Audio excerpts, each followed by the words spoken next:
तो नमस्कार दोस्तों, मैं मैमपाल का स्वागत करता हूं आपका यूट्यूब चैनल मैथ 0 किलोमीटर के अंदर। और कैसे हो आप लोग? आई होप आप सब बढ़िया होंगे और बहुत ही बेहतरीन तरीके से आपकी बेटा प्रिपरेशन चल रही है। अब तक हमने सारा जो फंक्शनल ग्राफ का चैप्टर था उसको ग्राफ तक के सारा खत्म कर लिया है। उसकी रेंज वगैरह जितने भी फंक्शन थे अपन देख लिया। आज अपन 16 नंबर क्लास स्टार्ट करने वाले हैं, जहां पर अपन फोकस करेंगे अब डोमेन और रेंज पे। अब आता है अपने पास मेन मुद्दा। बहुत सारी अपन ने फंक्शंस के ग्राफ, उनकी रेंज, उनके डोमेन देख लिए हैं बेटा। अब जिन टाइप के क्वेश्चन एनडीए नेवी एयरफोर्स के अंदर पूछे जाते हैं, पूछे जा सकने की संभावना है, उन टाइप के अपन सारे क्वेश्चन करेंगे। और आपने अगर 15 क्वेश्चन अपने सही मन से किए हैं तो बेटा अब जो क्वेश्चन आएंगे ये क्लास डोमेन, अपने डोमेन से रिलेटेड रखेंगे।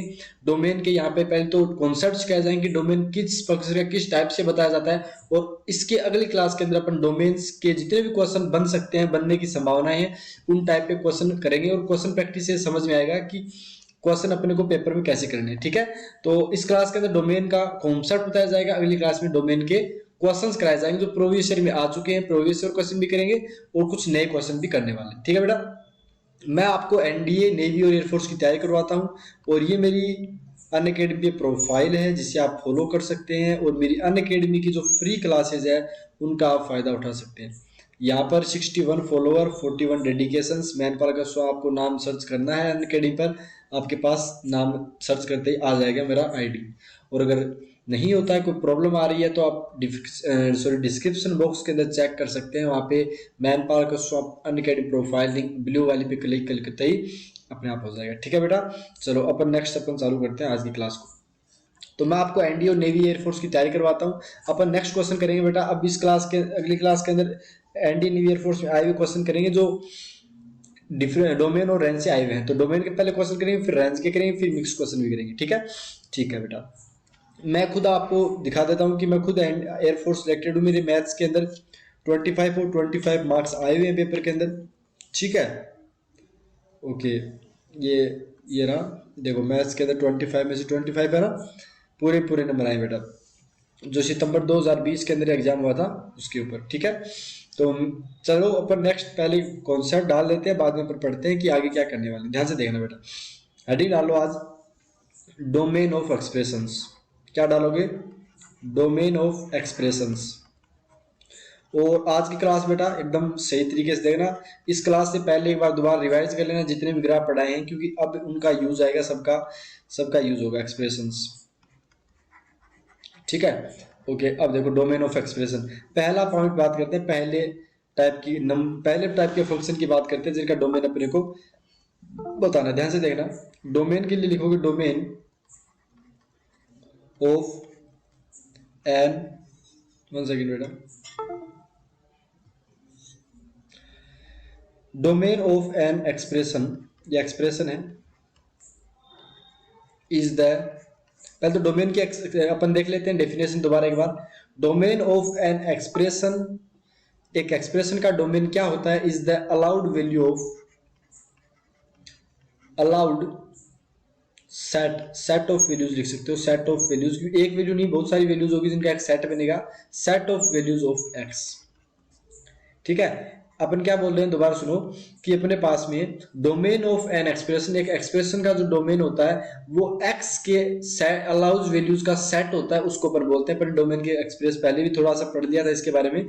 या देखो एक्स, अगर नॉर्मल अपन देखो y equal to f x type के फंक्शन लेते हैं सारी, जिसमें क्या होता है लेफ्ट हैंड में y बोलते हैं जिसे अपन रेंज बोलते हैं, भैया रेंज ये होगी। और एफ एक्स का अपन एक्स जो एक्स पुट आउट करते हैं किसी एक्सप्रेशन में, वो इसका डोमेन बताते हैं। लेकिन हो सकता है कोई वेरिएबल अपने पास में एक्स में ना हो, टी का हो, पी का हो, के का हो, एल का हो, तो अपन एक्स के साथ में क्रूडली ये भी बोलेंगे साथ में इंडिपेंडेंट, इंडिपेंडेंट वेरिएबल। वो इसलिए बोले क्योंकि कई एक्सप्रेशन में एक्स नहीं आएगा तो आप बोलोगे कि सर एक्स तो आ नहीं रहा, फिर डोमेन कैसे बताएंगे? तो वहां पे जो इंडिपेंडेंट होगा ना वेरिएबल, उसकी बात कर रहे हैं। जैसे आपके पास है suppose that y equal to x square. अब इसमें x अपने पास में इंडिपेंडेंट, x की वैल्यू कुछ भी रख सकते हैं, उसके कोरोस्पोंडिंग फिर y की वैल्यू जाएंगी। ये डिपेंडेंट है, y डिपेंडेंट फंक्शन है बेटा x का, क्योंकि अपने पास y की जो वैल्यूज है वो सारी x पर टिकी हुई है। x कुछ रखेंगे तो y आएगा। जैसे आपके पास में y इक्वल टू, जैसे ये आ गया p+2, तो अब यहाँ पर p इंडिपेंडेंट है और y अपने पास में डिपेंडेंट है। ठीक है, तो ये चीज आपको पता होनी चाहिए, इसलिए मैं समझाने का प्रयास कर रहा हूँ ताकि आपके सही तरीके से समझ में आ जाए। ठीक है, इसको हटा देते हैं, दोबारा रिमूव कर देते हैं। ये होगा डोमेन की पहली कि अपने पास में अलाउड वैल्यूज ऑफ एक्स जो का पूरा सेट होता है वो डोमेन होता है एक एक्सप्रेशन के लिए। ठीक है, जैसे एग्जांपल देखो, एग्जांपल से और अच्छे से समझ में आएगा। जैसे आपके पास में आपने एग्जांपल लिया, ध्यान से देखो, एग्जांपल में आपने सपोज दे दिया 1/x² - 4। अब इसका अपने को डोमेन बताना है, तो अपने को वो एक्स की वैल्यूज लेनी है जो एक्सेप्टेबल है। तो आपने बोला सर ये अपने पास में क्या हो गया 1/x² - 4 है, तो सर यहाँ पर एक्स की सारी कुछ भी ले लो सर, कोई ना कोई उसके रिस्पेक्ट में कोई ना कोई वैल्यू आएगी इस एक्सप्रेशन की। तो एक्स की वैल्यू आप सारी की सारी ले लो, आर यानी आर रियल पार्ट। लेकिन सर उसमें से दो x² - 4 जो डिनोमिनेटर है बेटा, x² - 4 जो डिनोमिनेटर है वो कभी जीरो नहीं हो सकता, नहीं हो सकता ना, क्योंकि नीचे जीरो बन गया तो डिनोमिनेटर जीरो बनते अनडिफाइंड हो जाएगा। यानी एक्स स्क्वायर की वैल्यू क्या नहीं हो सकती, 4 नहीं हो सकती। एक्स स्क्वायर 4 नहीं हो सकता, मतलब एक्स की वैल्यू प्लस माइनस 2 नहीं हो सकती, अंडर रूट करो तो यही आएगा। यानी एक्स की सारी रियल वैल्यूज में सर -2 और 2 हटा देंगे। ये दोनों अगर वैल्यू आ गई तो नीचे अपने पास डिनोमिनेटर में जीरो बन जाएगा और अपने पास में चीजें बिगड़ जाएगी। तो इसीलिए अपन क्या बोलेंगे, एक्स की सारी रियल वैल्यूज ले लो, लेकिन 2 और -2 को नहीं लेना। अब आपको पता है यहाँ पर माइनस किया गया, इसका मतलब सारी वैल्यूज के अंदर ये दो वैल्यू माइनस कर दी गई। अब ये दो वैल्यू क्यों है, क्योंकि ये करली ब्रैकेट के अंदर है, मजला ब्रैकेट जिसे बोलते हैं उसी के अंदर है। और इस जो ब्रैकेट होता है इसके अंदर अपन वही वैल्यूज रखते हैं जो रियल में होती है। -2 से लेकर 2 के बीच की वैल्यू कोई नहीं है इसमें, ओनली -2 और 2 दो ही वैल्यूज है। बात समझ में आ रही है? तो ये मतलब होगा डोमेन का। अब आपने बोला सर ऐसे तो बहुत सारे अलग अलग क्या होंगे, फंक्शन होंगे जिनके बारे में अपने को कंडीशन पता होनी चाहिए कि भैया नीचे जीरो नहीं बनना चाहिए, इधर जीरो नहीं होना चाहिए, वैसे जीरो नहीं होना चाहिए। तो वो सारी चीज अपने को देखनी पड़ेगी सर, तभी डोमेन बता पाएंगे। तो अपन टाइप वाइज पढ़ेंगे अलग अलग एक्सप्रेशन जो मोस्ट प्रोबेबली आते हैं। अब वैसे तो लाखों करोड़ों इन्फिनिटिव फंक्शंस बन जाएंगे बेटा जो आप निकालना चाहो, लेकिन अपन कुछ फ्रीक्वेंट देखेंगे कि भैया इन टाइप के अगर एक्सप्रेशन आते हैं तो अपन कैसे, और वही अपने पास एग्जाम में आने वाले हैं। ठीक है, तो एक चीज तो ये होगी। अब एक चलो अब नेक्स्ट पॉइंट लिखते हैं। अब अपन टाइप वाइज से पढ़ना स्टार्ट करते हैं। ध्यान से देखो, पहला टाइप फेस्ट की बात करें, ध्यान से देखना बेटा। टाइप फेस्ट हो गया, बोला सर टाइप फेस्ट अपने पास में क्या है 1/a टाइप। क्या है बेटा 1/a टाइप फंक्शन। अब ये चीज तो होगी अपने पास में फंक्शन के 1/a टाइप का फंक्शन जितने भी होंगे वो सारों का क्या कुछ रहने वाला डोमेन वो देखते हैं। तो फॉर, ध्यान से लिखते रहो, for 1/a to be defined a should be, जो नीचे लिखा है ना वो a should be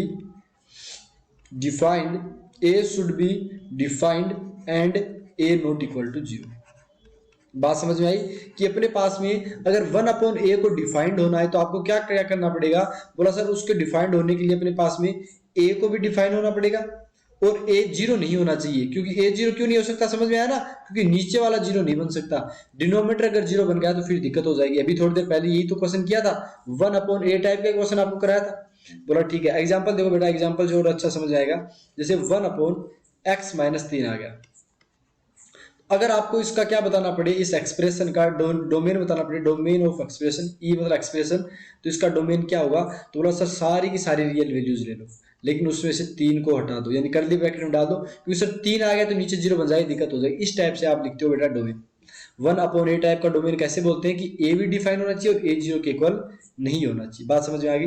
जैसे आपके पास में नेक्स्ट एग्जाम्पल देते हैं 1/1 cos x, ये अपने पास दे दिया 1/1 cos x। अब पूछ लिया कि इसका डोमेन क्या होगा, बताओ। तो आपको पहले क्या बोला गया कि 1/a टाइप के जितने भी होते हैं उसके लिए पहले तो a डिफाइन होना चाहिए।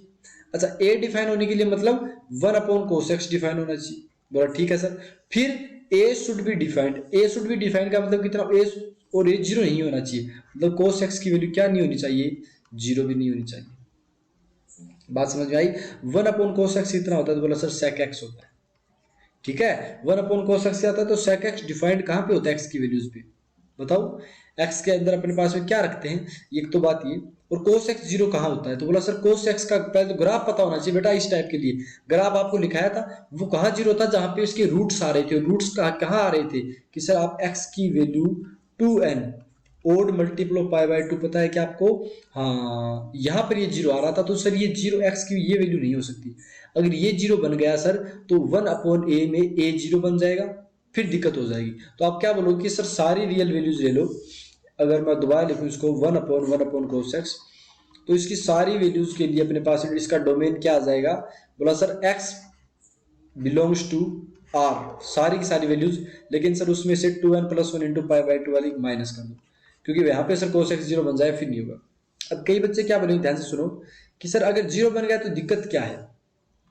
अच्छा क्या बोला, दोबारा सुनो कि सर अगर दिक्कत क्या है, अगर अपने पास 1/0 बन जाता है तो भैया दिक्कत बहुत होती है, क्योंकि फिर अनडिफाइंड केस बन जाता है। कई बच्चे ऐसे ही बोलेंगे सर अपने पास में आपने पढ़ाया था कि a/b/c होता है, तो ये सर c ऊपर चला जाता है, तो आप इसको ac/b बोलते हैं, ऐसे तो बोलते हैं, तो सर यहाँ पर ये cos x ऊपर क्यों नहीं गया, यानी आपने डायरेक्ट cos x क्यों लिखा। आप cos x अगर एक्सप्रेशन बन गया सर तो खुद बताओ इसके लिए डोमेन क्या होगा। cos x का डोमेन बताया था ना, सारे रियल वैल्यूज। तो यही तो दिक्कत होगी बेटे, यही तो दिक्कत होगी अपने पास में। अगर आपने ऊपर लेके चले गए तो गड़बड़ हो गई, और गड़बड़ ये हुई कि इसका एक्सप्रेशन था, ये वाला एक्सप्रेशन था, इसका तो डोमेन अलग आ रहा है और इसका अलग आ रहा है, ये दोनों फंक्शन अलग अलग है बेटा, ये ध्यान से देख लेना। होने में लगता है कि अपने पास में सर ये गलत है, cos x को ऊपर जाती cos x तो बन जाएगा, लेकिन ये गलत है बेटा। अपने पास में हमेशा अगर cos x ऊपर भेजते हो तो कोई बात नहीं, लेकिन आपको बताना पड़ेगा cos x 0 नहीं हो सकता, और 0 के लिए आप ये कंडीशन बताओगे, ये कंडीशन बताओगे तो x की वैल्यू आराम से आ जाएगी। तो होशियारी ज़्यादा 3-5 नहीं करनी है कि 1/cos x है तो ऐसा कैसा कर दिया, सर दिक्कत हो जाएगी। समझ में आ गई बात, आई होप आपको ये चीज़ समझ में आ गई। तो आपको क्या करना है, मैं यहाँ पे लिखवा देता हूँ, यहाँ पे ये लिखना अपने पास में। सबसे पहले तो मैं जो देसी भाषा में बोल देता हूँ कि जब भी आप डोमेन निकालते हो ना, तो जो गिवन एक्सप्रेशन होता है ना उसको चेंज नहीं करते, यानी 1/1/cos x लिखा तो ऐसे कैसे लिख देना होता है, क्योंकि अगर चेंज कर जाए तो फिर गलतियां होने का चांस ज्यादा रहता है। गलती करने वाले गलती करेंगे, लेकिन चांस कम हो जाएगा तो भैया बेटर रहेगा, भला हो जाए। समझ रहे हो बात को, आई होप आप समझ पा रहे होंगे। तो आपको क्या करना है, जब भी डोमेन पूछा जाता है किसी भी फंक्शन का, तो आप उसके साथ कोई छेड़छाड़ नहीं करोगे, एज इट इज जो दे रखा है फंक्शन उसी का ही आप डोमेन बताने का प्रयास करोगे। और आपको बताना है, प्रयास क्या करना है, पेपर अगर पास करना है भैया बताना पड़ेगा। ये बात समझ में आई कि नहीं आई, आई होप ये चीज आपको एकदम बेहतरीन तरीके से समझ में आ गई होगी, ठीक है। ओके, अब जैसे और चीज देखते हैं। अच्छा मैं लिखवाने वाला था, ये चीज लिखा देते हैं, find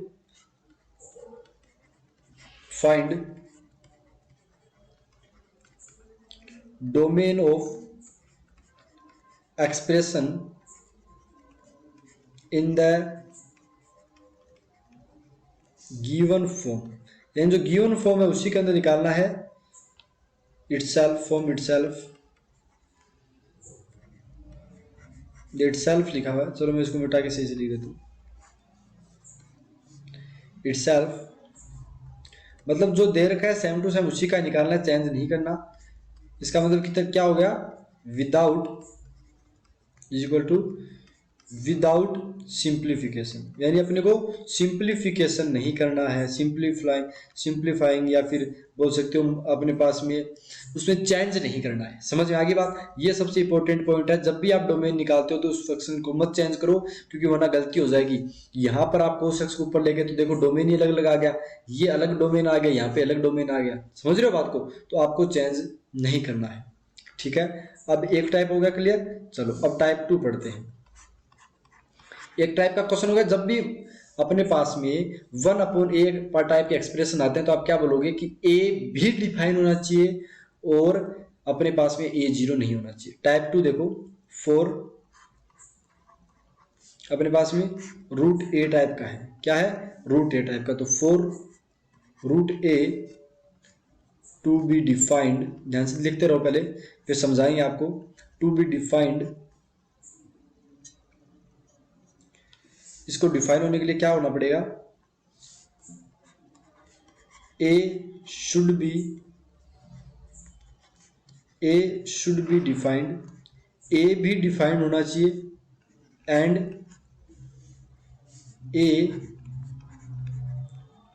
a should be defined and a should be non negative, a should be non negative, a negative नहीं होना चाहिए। अब इसका मतलब क्या है, a should be non negative का मतलब क्या हो गया, a greater than equal to, क्यों नॉन नेगेटिव में 0 भी तो आता है ना, तो ये वाला एक्सप्रेशन होना चाहिए। a तो डिफाइन होना ही होना चाहिए भाई मेरे भाई, लेकिन a greater than equal to 0 होना चाहिए इस एक्सप्रेशन के लिए।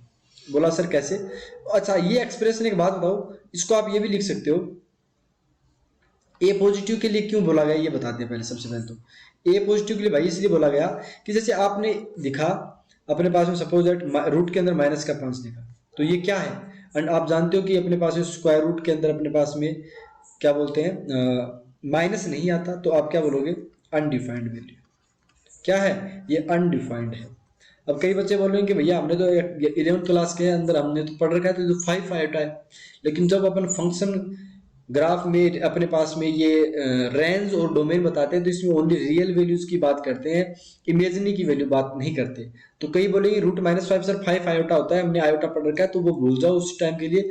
यहाँ पर जब क्वेश्चन कर रहे हैं तो समझ लो कि रूट के अंदर -5 कुछ होता ही नहीं, भूल जाएगा रूट, ठीक है, ताकि गलती नहीं होगी बेटा। रूट के अंदर -5 अनडिफाइंड टाइप बनता है जब अपन करते हैं, और वैसे भी अपने पास में इमेजिनरी नंबर ही होता है ये। लेकिन एक बात बताओ, अगर मैं ऐसे बोल दूं कि यार मेरे पास में वैल्यू बताओ -8 की, इसकी पावर में 1/3, जब अपने पास में ओड रूट की बात होती है बेटा तो इसकी डायरेक्ट वैल्यू सब पता दें -2 होगी। अगर पावर में 1/3 है तो समझ रहे हो बात में। जैसे मेरे पास में ये बोला जाए कि -16 की पावर 1/4 क्या हो, तो फिर ये अनडिफाइंड बन गया, क्योंकि सर अपने पास में 1/ओड रूट की बात, इवन रूट की बात हुई तो अनडिफाइंड हो गया। ऐसे मेरे पास में -32 की पावर 1/5 बताए तो दुनियादारी बता दी कि भैया -2 आंसर आएगा। समझ में आ रही है। तो हमारे पास में ये है ना जो अपन ने टाइप लिखा है ये सबके लिए वैलिड, तो आप यहाँ पे ये लिख दो ओनली इसके लिए 2m टाइप, मतलब ओल्ड के लिए बात कर रहे हैं, मतलब इवन के लिए बात कर रहे हैं, इवन रूट के लिए। इवन रूट में सब में कंडीशन ये रहेगी कि ए भी डिफाइंड और ए ग्रेटर देन इक्वल टू 0। उसमें तो नेगेटिव चलेगा कोई दिक्कत नहीं है, उसमें तो नेगेटिव चलेगा कोई दिक्कत नहीं है। और यहाँ पर m जो आपने लिखा है ना वो लिख देना इंटीजर प्लस, यानी 2 4 6 8 10 12 14 16 20 28 सबके लिए वैलिड है, ठीक है। अब जैसे अपने पास में यानी ओड रूट में क्या होगा, एक्चुअल में क्या होगा ध्यान से देखो। ओड रूट के अंदर ओड रूट यानी 1/3 1/5, ओड रूट में पॉजिटिव नेगेटिव ये दोनों चलेगा, ये चलेगा, मतलब अपने पास में अंदर प्लस हो माइनस हो कोई दिक्कत नहीं है। लेकिन इवन रूट के अंदर क्या हो जाएगा, इवन रूट में ओनली पॉजिटिव ही चलेगा, ओनली पॉजिटिव चलेगा। समझ में आ गई बात, ओनली पॉजिटिव चलेगा। आई होप आपको ये चीज समझ में आ गई होगी। चलो भैया नेक्स्ट चीज करते हैं अब आगे डिस्कस।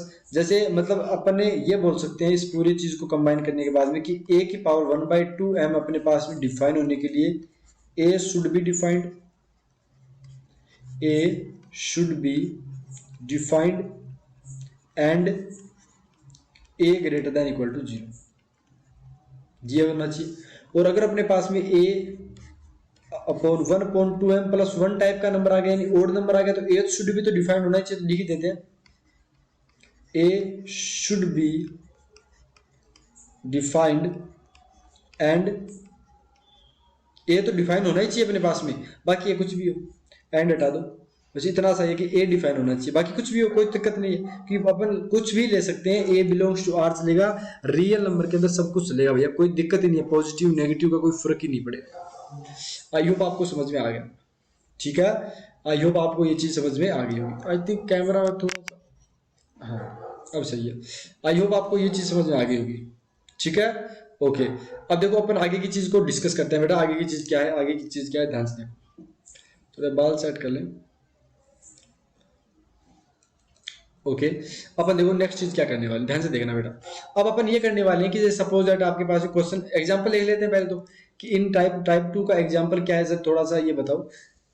अब ये बेटा इसको आराम से एग्जांपल को करो, ये टाइप के क्वेश्चन एनडी एयरफोर्स से पूछे जाते हैं मोस्ट प्रोबेबली, तो आप इनको करो। जैसे मेरे पास में अंडर रूट के अंदर x-3 दे रखा, लेकिन यहाँ पर 6 है, यहाँ पर सपोज दैट मैंने 6 दे दिया, इसका मतलब क्या पहले तो लिखे हुए का ये समझ में आना चाहिए कि x-3 की पावर 1/6, 1/6 देखते ही आपको पता चलेगा कि यार a तो डिफाइन होना चाहिए, तो a क्या है इसके अंदर का, ये तो हमेशा डिफाइंड है यार, x की कुछ भी वैल्यू को आएगा।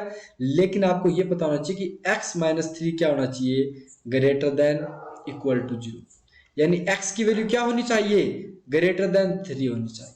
तो आप डोमेन क्या बताओगे इसका, डोमेन ऑफ एक्सप्रेशन बताओगे 3 से लेकर इन्फिनिटी तक, 3 से लेके इन्फिनिटी तक, ये क्या हो जाएगा, इसका डोमेन हो जाएगा। अब जैसे नेक्स्ट एग्जांपल की बात करें, नेक्स्ट क्वेश्चन ले लो, एग्जांपल ले लो। अपने पास में x-5 आ गया, लेकिन यहाँ पर सपोज दैट अपने पास 7 डाल दिए, 7। अब 7 का मतलब आते ही समझ में आ जाना चाहिए कि अपने पास में सर मतलब क्या है पहले तो ये बताओ, इसका मतलब क्या है पहले तो ये बताओ आप।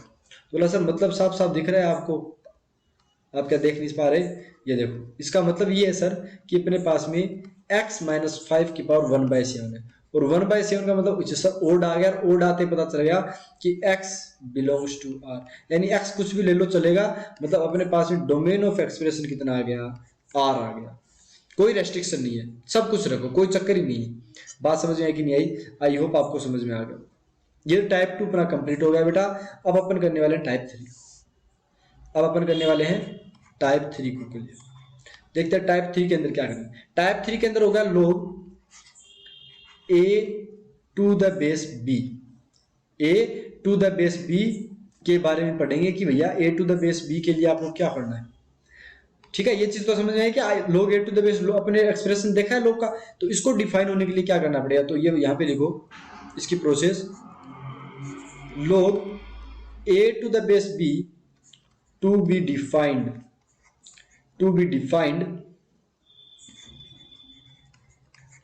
देखो अपने पास में ये कैसे डिफाइन होगा पहले तो ये बताओ। तो बोला सर इसके डिफाइन होने के लिए 3 कंडीशन होनी चाहिए। a ग्रेटर देन 0 होना चाहिए, b ग्रेटर देन 0 होना चाहिए, और b नॉट इक्वल टू 1 होना चाहिए। बाकी अपन लोगरिथम के चैप्टर में कर चुके हैं, तो आप लोगरिथम का एक बार चैप्टर देख लो, उसके अंदर सब कुछ कराया हुआ है, और यहाँ पर भी रिकॉल करवा लें दोबारा। और इनके बीच में क्या है, इसके बीच में एंड का साइन है, मतलब तीनों की तीनों कंडीशन फुलफिल होगी तभी अपने पास ये डिफाइंड होगा। ऐसे नहीं कि ए भी चलेगा बी भी चलेगा, बी नॉट इक्वल टू 1 है तो तीनों और नहीं आएगा, इनके बीच एंड, मतलब तीनों कंडीशन फुलफिल होगी तभी अपने पास वैल्यूज आएंगी। बात समझ में आ रही कि नहीं आ रही? I hope this is clear for you. तो तीनों चीज आपके पास में अगर वैलिड है, तीनों चीज के बीच में एंड लगेगा और नहीं लगेगा। एंड का मतलब इंटरसेक्शन होगा, और का मतलब होता है यूनियन। तो यहाँ पे इंटरसेक्शन होगा, ए की वैल्यूज आएंगी, बी की वैल्यूज आएंगी, उनका दोनों का क्या लेना है, इंटरसेक्शन लेना है, दोनों का कॉमन पार्ट लेना है, जो अपन logarithm a to the base b define होने के लिए। ठीक है, तो अपन नेक्स्ट टाइप पे बढ़ते हैं। तो आगे क्वेश्चन करेंगे, आप टेंशन मत लो, ये टाइप 4 करेंगे। नेक्स्ट टाइप पढ़ो टाइप 4। इसमें 5 ही टाइप आया, 5 नहीं है, 2-3 और रहेंगे। टाइप 4 करो। देखो टाइप 4 हो गया अपने पास, suppose that sine inverse A, cos inverse A, ये 2 टाइप के ग्राफ हो गए। यानी साइन इनवर्स ए आया या कोस इनवर्स ए आया, तो इनके डिफाइन होने के लिए क्या करना पड़ेगा, तो इसके लिए क्या लिखोगे, टू बी डिफाइंड। ये अपने पास में डिफाइन होगा, टू बी डिफाइंड कब होगा, जब ए की वैल्यू, ये अपने पास में डिफाइन कब होगा, जब ए की वैल्यू अपने पास में क्या हो, अपने पास में ए की वैल्यू हो -1 से लेके 1 के बीच। यानी -1 से लेके 1 के बीच में अगर अपने पास ए है तो ये डिफाइंड है, वरना डिफाइंड नहीं है। ठीक है, आई होप आपको समझ में आ गया। अब इसका मतलब क्या है सर, ये अपन क्वेश्चन में ऐसे थोड़ी आएगा कि साइन इनवर्स एक्स डिफाइंड कब होगा, कोस इनवर्स एक्स डिफाइंड कब होगा, इसका डोमेन बताओ, तो ऐसा क्वेश्चन नहीं आएगा मुझे पता है। बट अपने को इनको फिर चेंज करना पड़ेगा। अपने को क्या करना पड़ेगा, चेंज करना पड़ेगा। इनको चेंज करोगे तभी बात बनेगी, वरना बात नहीं बनेगी। बोला सर चेंज कैसे होगा वो भी बता दो। चेंज होने का मतलब ये है मेरे भाई कि इसको इस फॉर्म में चेंज करो कि ए की वैल्यू क्या है, -1 से बड़ी है हमेशा और 1 से छोटी है। जब क्वेश्चन आएगा तो अपने पास में ये एक्चुअल में है क्या, कॉम्बिनेशन ऑफ 2 इनइक्वालिटीज है, 2 इनइक्वालिटीज का अपने पास में कॉम्बिनेशन तो है। तो एक बार इसको सोल्व करेंगे, एक बार इसको सोल्व करेंगे, और दोनों का क्या करेंगे अपने पास में बताओ। दोनों को सोल्व करने के बाद में देखेंगे कि ए ग्रेटर देन 1 है, यानी इन दोनों कॉम्बिनेशन किस किस का है कि ए की वैल्यू भैया ग्रेटर देन तो माइनस का 1 है, और ए अपने पास में लेस देन भी 1 है। ये अपने पास दोनों कंडीशन बन गई, और दोनों के बीच में दोबारा क्या आया, एंड आया। क्या आया, एंड, मतलब इंटरसेक्शन लेना पड़ेगा। दोनों को कंडीशन फुलफिल होनी पड़ेगी, इनके लिए क्या करना पड़ेगा, दोनों की वैल्यू में अपन ने एंड डाल दिया। आई होप आपको ये भी समझ में आ गया होगा। ठीक है, चलो भैया अब जैसे क्वेश्चन करें, ध्यान से देखो इन टाइप के क्वेश्चन कैसे करेंगे। अपने पास में होगा साइन इनवर्स x² - 4, ये आया अपने पास। अब बताओ इसके लिए क्या करोगे, या फिर x² - 4 इस टाइप का आ गया, तो आप बताओ जल्दी से बताओ कैसे करोगे। तो आपने सर अभी तो बताया क्या बताया कि एक्स स्क्वायर माइनस 4 के लिए आपने ये बताया कि एक्स स्क्वायर माइनस 4 को -1 से लेके 1 के बीच होना चाहिए। बोला हाँ भैया ये होना चाहिए, मतलब एक्स स्क्वायर माइनस 4 एक तो ग्रेटर देन -1, मैंने इसको पलट दिया और एक अपने पास में इनसे बनेगी, ये तो एक कंडीशन हो गई। अब इसकी दूसरी कंडीशन क्या होगी कि एक्स स्क्वायर माइनस 4 की वैल्यू लेस देन 1 आ जाए, ये हो सकती है। तो यहां से आप बोलोगे कि x square -3 greater than equal to 0 आ गया, और यहां से आप क्या बोलोगे x square -5 greater than equal less than equal to 0। अब इन दोनों को पहले निकालो, फिर इनका इंटरसेक्शन लेना है। बोला सर ये कैसे लिखेंगे, तो आपको पता है a square minus b square को a plus b a minus b लिखते हो तो इसको x plus root three x minus root three ये आ जाएगा अपने पास में, और यहाँ पर कितना आएगा, तो बोला x plus 5 x minus 5 root के साथ रूट के साथ रूट के साथ root 5 less than equal to 0। इनका अपने पास में क्या लेना है, इंटरसेक्शन लेना है। अब आप इसको सोल्व आराम से कर सकते हो, मैंने बेसिक के अंदर इसको समझाया है आराम से कैसे टाइप को सोल्व करते हैं। तो यहाँ से एक्स की वैल्यू क्या आएगी जल्दी से बताओ। बेसिक देखो बेटा, मैं बार बार बता रहा हूँ, बेसिक के बिना बात नहीं बनेगी। तो ये √3 हो गया, ये ओपन है यहाँ पर -∞ ओपन है, और ये अपने पास में क्लोज हो गया। फिर यूनियन, फिर √3 से लेके इन्फिनिटी तक हो गया। और इसका क्या इतना आएगा, तो बोला सर यहाँ पे x बिलोंग्स टू आएगा -∞ से लेके माइनस का √5, ये माइनस का √3 है यहाँ पर, और यहाँ पर यूनियन के साथ कितना आएगा, तो बोला सर यूनियन के साथ √5 से लेके इन्फिनिटी तक। अब इन दोनों का इंटरसेक्शन लेना है। अब इंटरसेक्शन भी वहां पे पढ़ा दिया था, लेकिन थोड़ा सा देखो यहाँ पर अगर नहीं आ रहा समझ में, प्लॉटिंग कर लेते हैं। जैसे अपने पास में कितना होगा, यहाँ पर माइनस का √5 होगा, यहाँ पर माइनस का √3 होगा, यहाँ पर √3 होगा। नंबर लाइन पे लिख रहे हैं इनको, बाकी कुछ नहीं कर रहे। अब एक ने तो क्या बोला कि सर अपने पास में एक्स की वैल्यू ऐसे रहेगी, ध्यान से देखो। एक अपने पास में क्या बोल रहा है कि सर -√5 से छोटा और √5 से बड़ा, ये वैल्यू बात कर रहे हैं क्या, सो लेस देन 0 की बात हो रही है ना, इनके बीच में आएगा। तभी मैंने सोचा ये गड़बड़ कैसे कर दी, ये वैल्यूज इनके बीच में आएगी बेटा जी। क्या आएगी, बीच में। आपने बेसिक के अंदर किया था ना, एक्स कहां से कहां बिलोंग करेगा, अच्छा इसको साथ में लेना है, ये क्लोज है माइनस के √5 से √5 के बीच में, तो मैंने सोचा गड़बड़ हो गई। अच्छा अब इसका मतलब कितना हो गया, इसका मतलब ये हो गया सर, इसको हटाओ आप पहले तो, ठीक है भाई। ओहो इरेजर आ जाओ भाई, इसको हटा दिया, इसको हटा दिया। बोला सर कैसी वैल्यूज आएगी, ध्यान से देखो। ये तो बोल रहा है कि -√5 से लेके √5 के बीच की वैल्यूज, ठीक है। और ये वाली वैल्यूज क्या है, तो बोला सर ये वैल्यूज ये है, ये वाली वैल्यूज ये है। तो ये इनके बीच में कॉमन पार्ट यही तो आया, व्हाइट का और जो येलो का है वो अपने पास ये तो आ गया कॉमन। यानी x कहां से कहां होगा, बोला सर x बिलोंग करेगा अपने पास में -√5 से लेके √3 माइनस का √3, और यूनियन हो जाएगा सर √3 से लेके √5। आई होप आपको ये समझ में आ गया। ये अपने पास में डोमेन है कि x ऐसे ऐसे बिलोंग करेगा, ठीक है। आई होप आपको ये समझ में आ गया होगा। बहुत ही शानदार और जानदार तरीके से आपको चीज करवा दी क्लियर, ठीक है ठीक है ठीक है ओके। अब जैसे अपने पास में 5 टाइप पढ़ते हैं, टाइप 5 पढ़ते हैं बेटा, या टाइप 5 अगली क्लास के अंदर करें, बताओ। वैसे टाइप 5 भी है, 6 भी है, और बाद में क्वेश्चन तो कर लेते हैं, अभी कर लेते हैं। टाइप 5 कर लेते हैं। टाइप 5 क्या, ध्यान से देखो। टाइप 5 है अपने पास में कोसेक इनवर्स है, कोसेक इनवर्स है और सेक इनवर्स है, यानी इन दोनों का एक टाइप का ही रहेगा अपने पास में। क्या रहेगा वो ध्यान से देखो। ये ऐसे है कि ए अपने पास में कोसेक इनवर्स है, सेक इनवर्स है के ग्राफ देखे थे ना अपने पास में, ग्राफ देखे थे ना आपने, ये सारी चीज बोला हाँ सर ग्राफ तो अपन ने देखे थे। तो ग्राफ में ए क्या बोला थे अपन ने, किया था तब कि आर में से -1 से लेके 1 घटा दो। क्या बोलोगे, ए में क्या हुआ सर, -∞ से लेके -1 तक किया गया था, फिर 1 to ∞ किया गया था।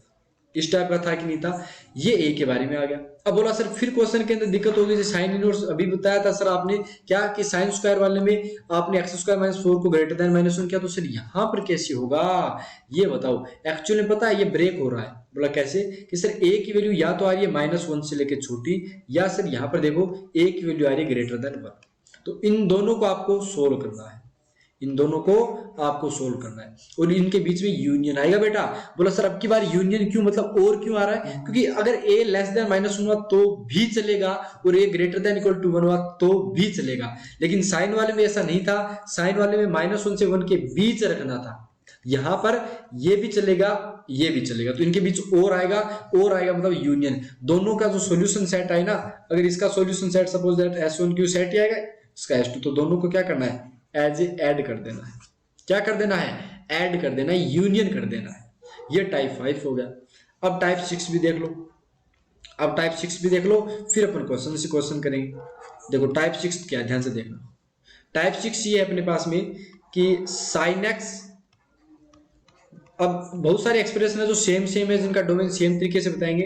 जैसे साइन एक्स हो गया, कोस एक्स हो गया अपने पास में, टेन इनवर्स एक्स हो गया, कोट इनवर्स एक्स हो गया, जैसे अपने पास में मोड एक्स हो गया, ई पावर एक्स हो गया, ए पावर एक्स हो गया, फ्रैक्शनल पार्ट ऑफ एक्स हो गया, जिफ एक्स हो गया। इन टाइप की जितनी, और पोलिनोमियल फंक्शन, पोलिनोमियल फंक्शन, इन सब फंक्शन का ग्राफ अपने पास में, मतलब डोमेन, या ये भी ले लो एक्स पावर, अपने पास में एक्स की पावर ले लो, इसको 1 नहीं, क्या, एक्स पावर 1/2m+1, यानी एक्स की पावर 1/3, एक्स की पावर 1/5 टाइप का जितने भी एक्सप्रेशन है। एक जैसे सिग्नम भी आएगा बेटा, सिग्नम फंक्शन भी ऐसा आएगा। सिग्नम पे क्वेश्चन आया हुआ है, एनडी 2013 के अंदर आया था, आई थिंक, दिखाएंगे आपको।